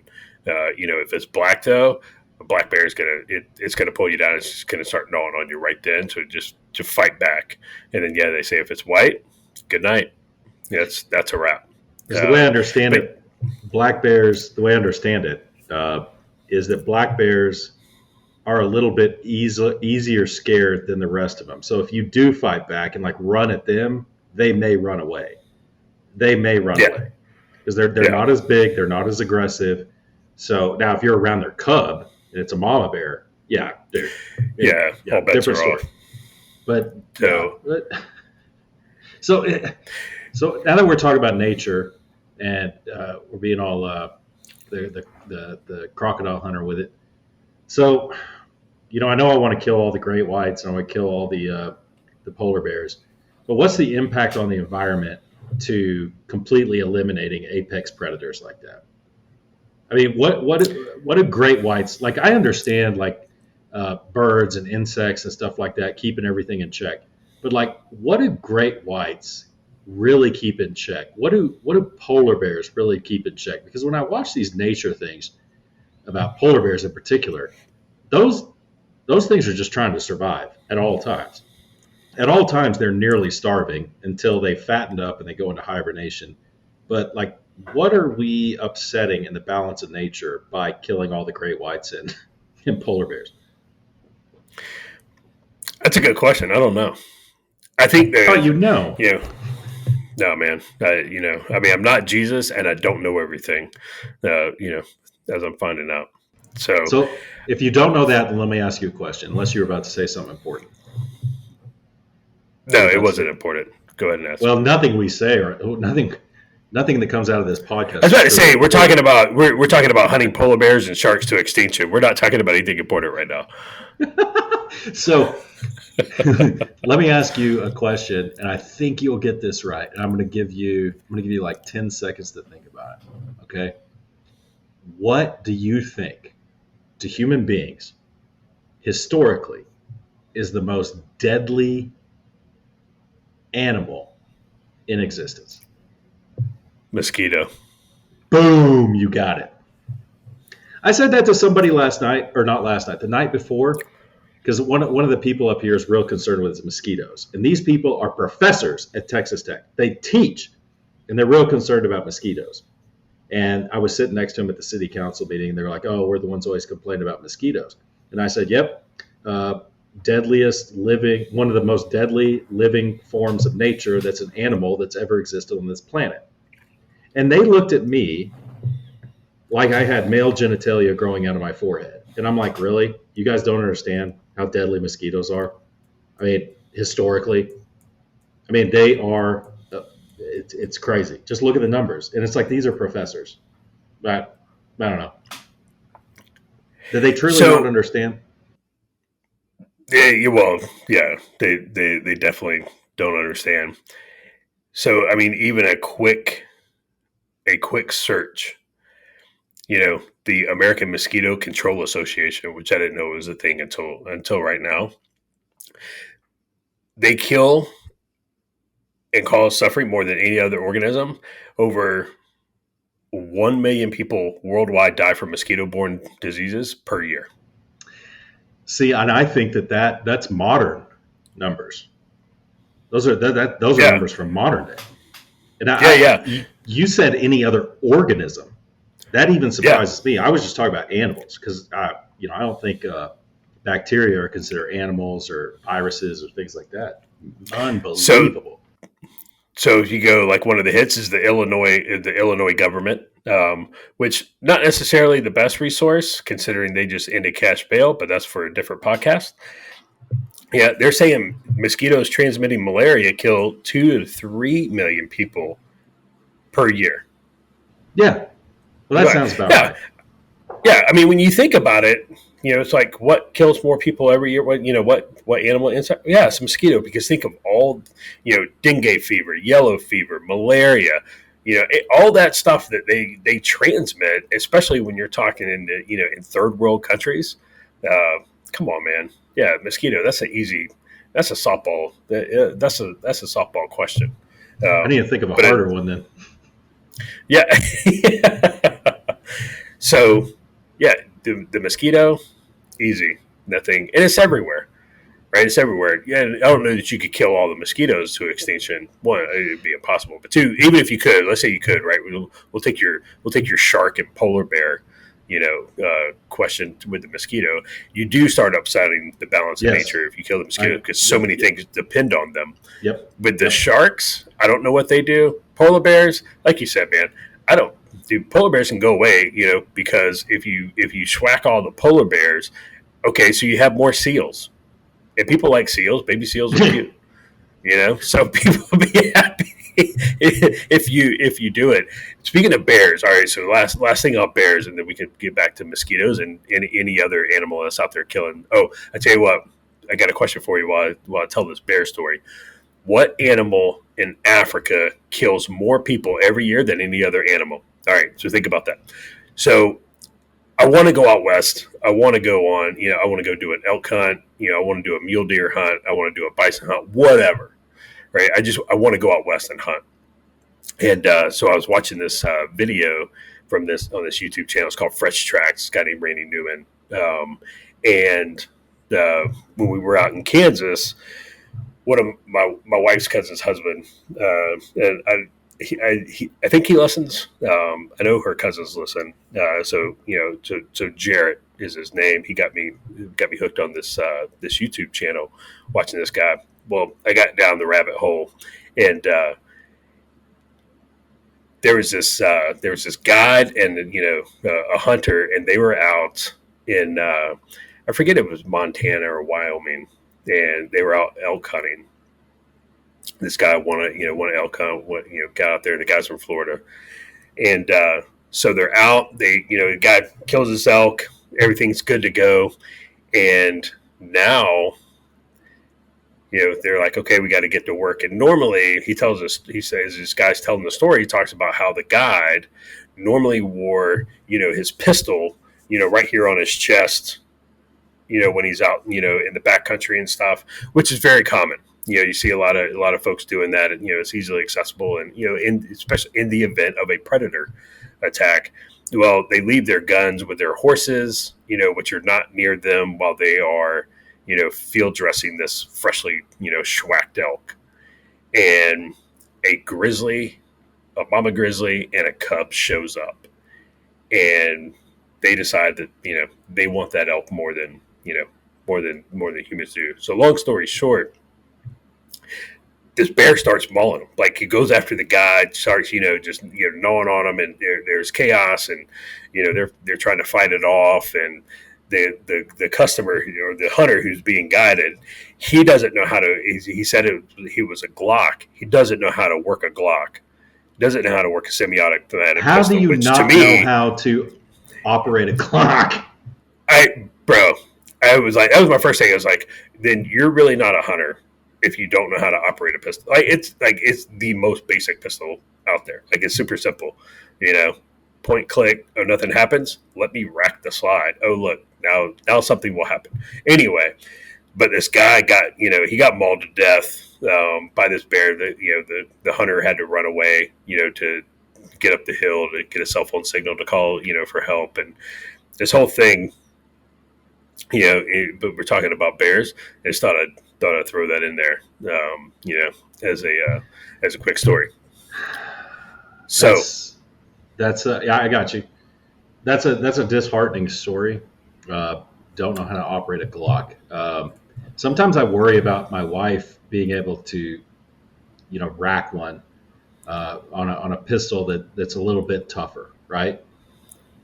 Sometimes racking one, and she's a strong woman, but you got to be used to it, So we practice. But a Glock, dude, it's not that hard.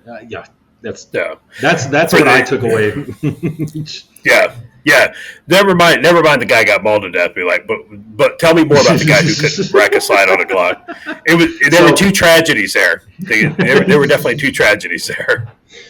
Okay, so I am assuming that your question is not a trick question. So we're going to eliminate mosquitoes. We're going to eliminate mosquitoes, and we're also, because the real answer, what mammal kills more humans than any other in Africa, would be humans. But I don't think that you're asking that question. So I'm going to go with on this one, which is kind of scary. And you know what? I don't put this animal, if I'm right, I don't put this animal in the same category as polar bears or great whites. Hippopotamuses. I respect hippopotamuses. Is it hippos? Yep. I respect that, dude, because that wouldn't be the first thing that came to your head. You'd be like, nope, it's not a lion. Nope, it's not this, it's not that. It's not, and you'd be like, oh, maybe it's rhinoceroses. Nope, it's not rhinoceroses. Their vision's too bad, and they don't swim that well. Dude, I've seen some of those videos of hippopotamuses going after those boats. I respect that, bro. That's a big boy, man. That's a little fat kid, who's upset. Who's upset about something. Apparently, they're very aggressive.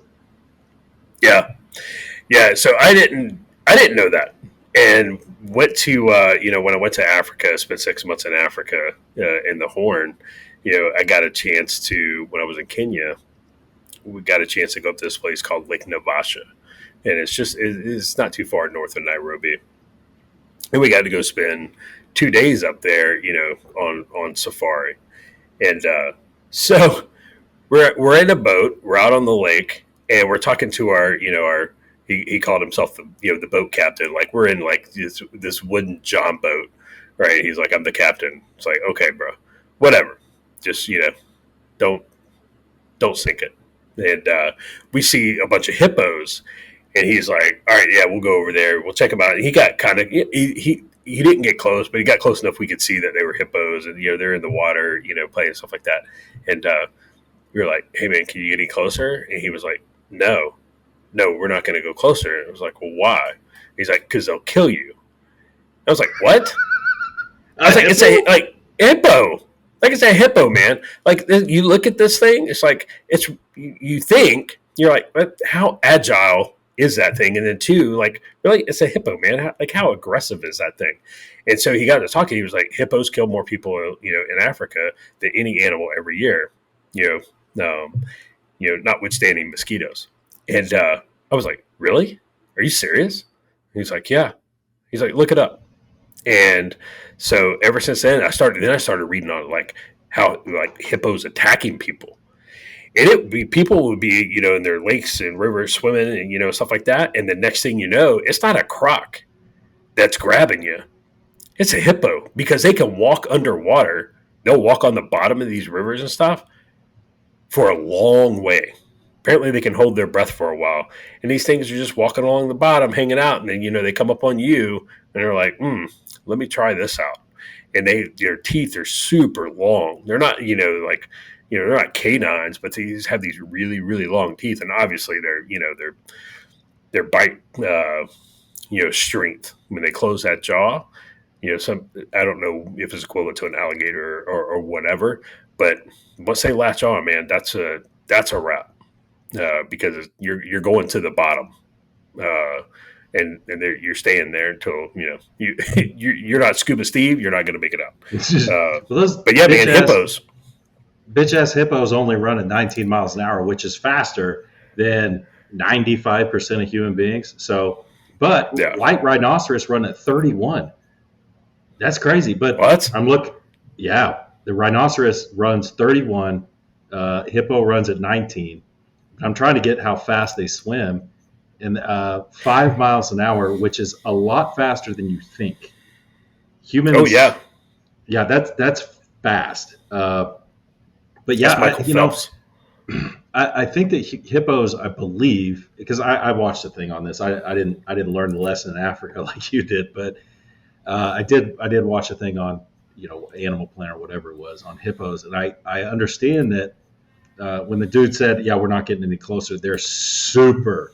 It's not necessarily they're territorial; they're just very aware of their space, because they are mammals. They are mammals, and they get super aggressive when you're in their space. That's what I understand. But dude, a hippopotamus. I mean, king of the jungle, Lion King. Come on, man. Like, I think a hippo could take a lion, man. Possibly. Yeah. You think how big it is. And they're always, they're at the water. Like, so that's another thing with the hippo. They're reading on them and stuff like that. And they say, dude, when they attack people, like they try and get them in the water, because in the water they're pretty agile. But the rhinoceros, 31 miles an hour. Can you? I don't know how much an adult rhinoceros weighs, but could you imagine something that big weighing that much running that fast? Like, that's impressive. That is definitely impressive. Well, it's all physics, right? They weigh between 1,700 and 3,000 pounds, moving 31 miles an hour. Now, I'm not Albert Einstein. You're getting hit by a car, or you're getting hit by a big car. But I do know that E equals MC squared. And I was telling this to my brother-in-law. I was like, because he teaches, he's a teacher and a coach, and at a pretty small, fairly small school. He's moving up in the world, but he was talking about teaching physics to these high school kids, right? And I was like, here's what you do, man. You make it like a football lesson, and this goes to the rhinoceroses. Energy equals mass times acceleration squared. Like, that's why, a 185-pound cornerback or free safety, 195-pound free safety can knock down a 215-pound running back, because the running back hasn't moved at full speed yet and has only run for 5 yards. That free safety has been running for 25 yards at full speed. Dude, it's like, hey, it's all just physics, man. It is like getting hit by a car. 3,000 pounds at 31. People think it's like to bring it back around to what you were saying about us in the call signs, texting, talking on PTT, talking on a large means, all at the same time. It's like, and that's moving 60 miles an hour. People think, oh, I'm driving 30 miles an hour. I'm driving 25 even. Speed limit in our city mainly is 25. Stationary target car, 25 miles an hour, you're dead. You're dead. That's it. It's just, it's all physics. And, but, so, but I'll tell you this, Josh. I think I would rather go up against a hippo than a tiger or a polar bear. Even though they're super deadly. Because I think that I can maybe like, in my mind, I'm like, maybe I could get on their back or something. Or maybe I could like, use their short little fat legs against them or something. I don't know. I'd die either way. Well, I mean, the thing with the hippo is, the mouth is the only dangerous part unless they trample you, right? They don't have claws like a polar bear, so I mean, a polar bear grab you with his mouth, and then you got to contend with all four legs because all the claws. Like there's a lot to think about in that one. With the hippo, you're like, hey man, I've got to stay away from his mouth, and with that big old fat neck, that helps it pass, his height and weight all the time. Like it can't turn, and grab you, right? It can't turn its head backwards and grab you. So yeah, bro. Yeah, I think I'd rather take on the hippo as well. You've been to Africa, dude. Those people are just a different breed over there. And, we think we're all tough as Americans and everything. And we, the Frontier and the Wild West and the movie The Revenant. You saw that one, right? Movie. Yeah. Great. Good movie, right? Because it's based on a true story. A true story. Dude got mauled by a bear and then hiked, through the roughest country on earth and lived. And then, in the real story is he did not kill the guy. He decided to let him live, but in the movie he killed him. Dude, in Africa, I bet that happens like once a month.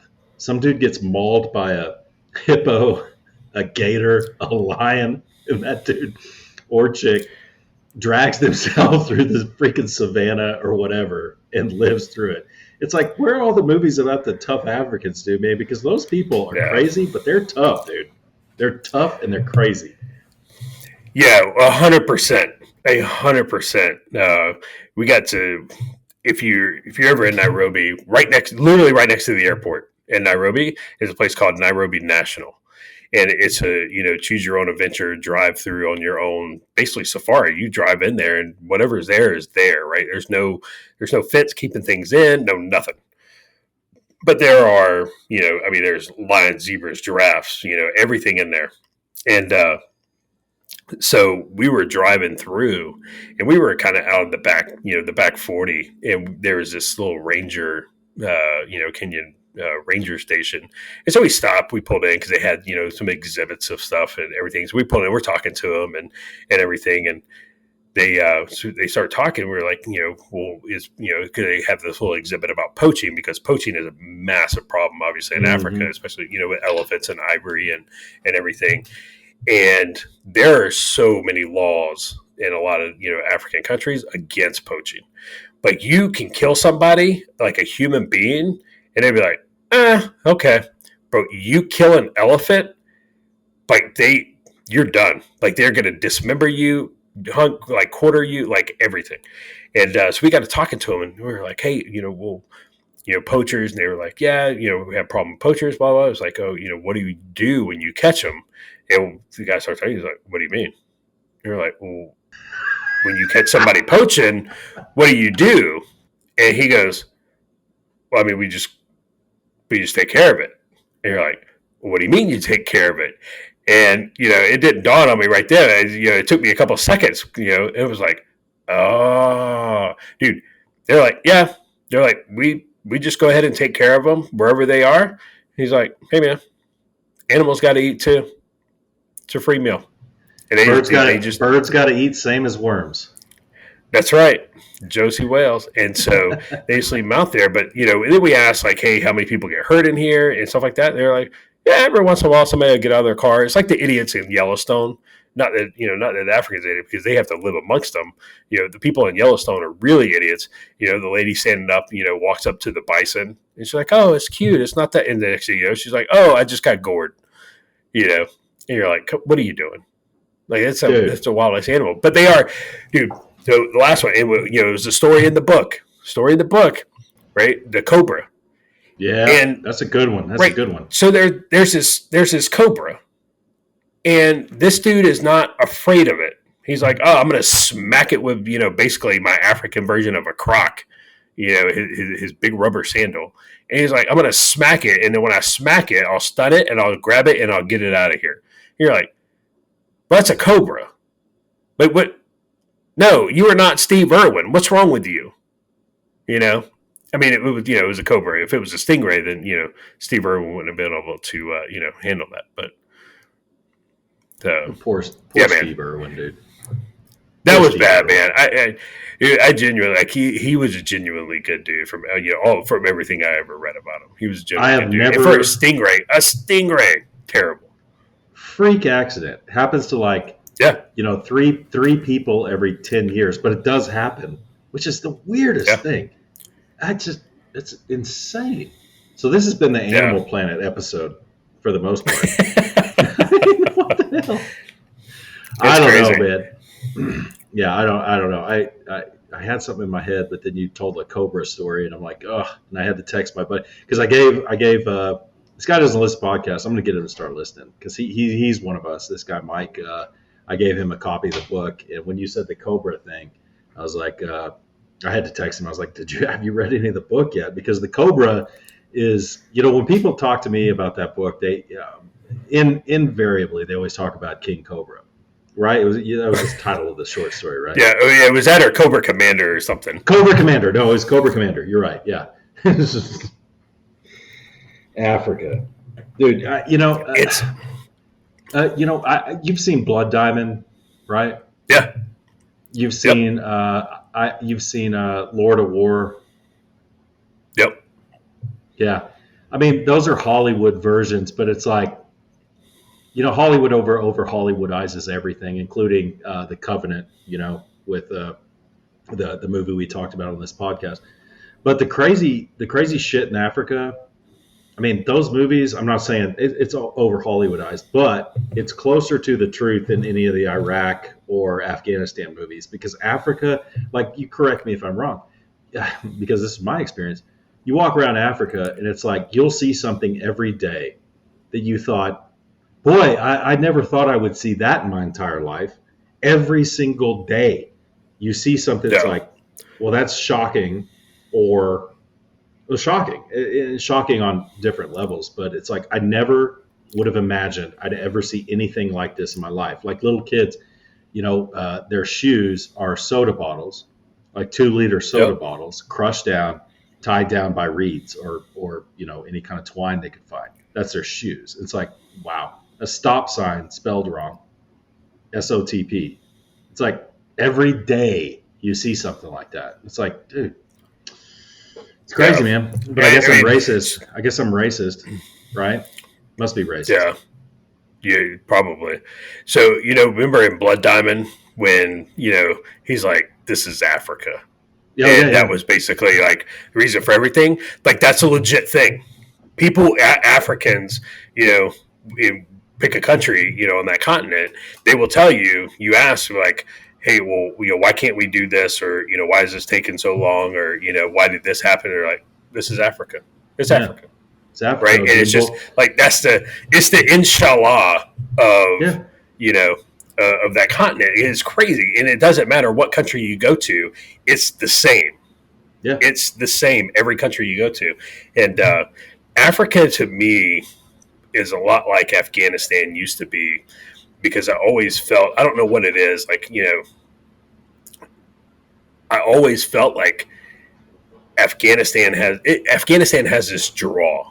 Like, it has this 100%. Draw, like, I don't know what it is about that place, because it's so old and there's so much, it's just something about Afghanistan that was lawless. And it was like, I want to go back there and fight. Like, I want to go back there and, and mix it up again. But and to visit and and do whatever because it's a gorgeous country. But just and the people are they're raw. They are Yep. just raw. And Africa is the same. Africa has that same feel. Like I everything is just raw, and it is truly Africa. I mean, it is truly every day is Survivor, like every day. I feel like in both places, I feel like I understand Colonel Kurtz, right? Oh, I 100%. understand Heart of Darkness. It's like that's especially with Afghanistan with me. I can't explain it.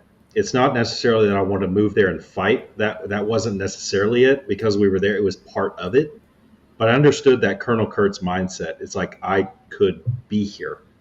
This is it. Yeah. And it used to, Josh. It used to be in my will. And we're running short on time, but it used to actually be in my will, and I've changed it. And it's before I was married. Obviously, I want to be cremated, and I want my ashes spread in the Panjshir Valley. And I had specific people that I wanted to go there to spread my ashes in the Panjshir Valley. Obviously, I've changed that. I don't feel the same way anymore. But it was a very serious thing for me. I was like, I didn't necessarily feel drawn there. I didn't want to move there, but it's like, well, if I had to, I think I could make it. Yep. It's a weird thing. I'm glad you brought that up, man. That's a really good point. We are running short on time. Roger's going to kill us, and I didn't mention it, so you don't get to punch me in the Jimmy. I didn't mention the guy, but so I'm gonna pop it on you. Roger's going to kill us because he's going to have to edit 2 hours and every single time, dude. Roger and I said this before. When there's only two of us, when Josh gets up from his desk and walks back to do something, I'm like, oh crap, I'm gonna have to talk. And I know I did it more than he did. Got up and walked away. And Josh handles pressure more than I do, but Roger's got to sit there and edit 2 hours of this stuff. So, thanks, Roger. You're the man. We should have talked more crap about him. But I'm gonna throw it to you after I give it some shout outs because, dude, we could go on talking for another hour. I'm convinced of it because there's a lot more animals. There's a lot more animals I'd like to kill that I want to cover. But Diego doesn't get another shout out because he got plenty on this one. But Darren, you and I haven't gotten together in a while, but it don't mean I don't love you. All y'all that listen, I really appreciate it. I don't know what else to say. I don't know why y'all still listen. We try to put out more podcasts, but we're busy guys, man. It's the prime earning years. You know what I'm saying? You know what I'm saying, Josh? These are our prime earning years, so we gotta keep busy. So yeah, appreciate y'all listening. I'll kick it to Josh to close us out. Yeah, so some shout outs, some of the usual suspects, but a big shout out to to Dave out in Texas. Dave helping me out, some stuff and everything, and I want to give a shout out to to Dave in Maryland. You got some stuff going on. We're praying for you. And John in DC, and everybody else who takes the time out of their busy life, because we're all busy, to to listen to us talk about whether we would want to fight a rhino or a hippo or a polar bear or a shark, right? It's so nonsensical. And then we get into a really good topic right there at the end, talking about Colonel Kurtz mentality in Afghanistan and stuff like that. So it truly is a canteen cup, because you can do so many things. You can put so many things, different things in there, and we definitely did that with this episode. Roger's going to get to the end. He's like, "Were they drinking? Like, what is going on? Like, what is happening with them?" So no, we definitely appreciate it. The next episode, I got to talk about the cruise that I went on to Alaska and stuff like that. So, but again, we appreciate everybody listening. Take care of yourselves, take care of each other, and put something in those canteen cups. It's hot outside, so you need to start with water. Stay hydrated, people. Your urine should not look like orange juice with pulp. And but once you get it to a good hydrated state, get that water out of that canteen cup and put you some good brown liquid in it. All right. Until next time.